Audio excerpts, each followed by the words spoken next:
Ako si Maya. Pwedeng ibon, pwedeng isda. Ikaw nang bahalang mamili. Ayan. Papasok nga pala ako ngayon sa trabaho.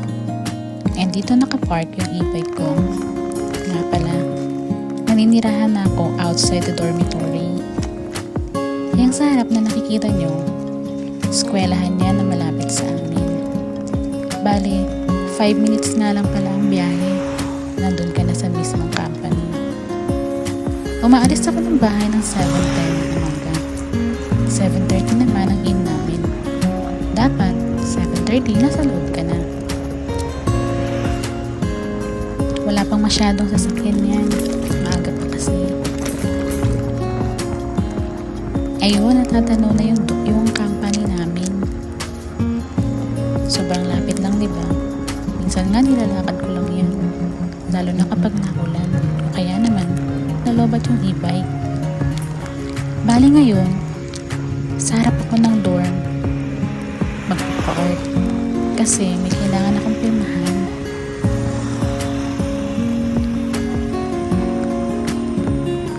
Sa mga nagtatanong nga pala, kamusta ang buhay outside the dormitory?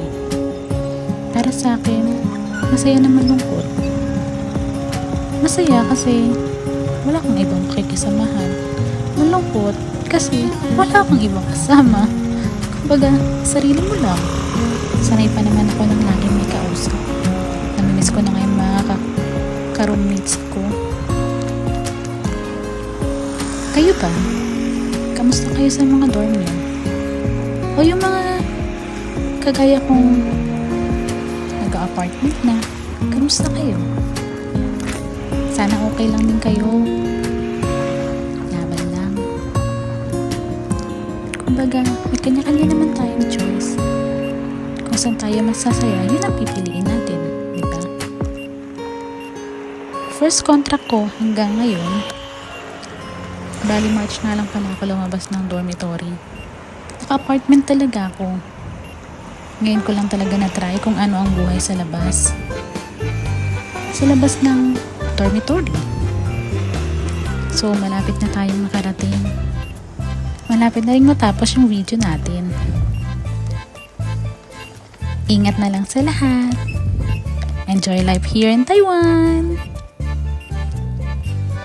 Magpo-park na ako. Bye guys. Thank you.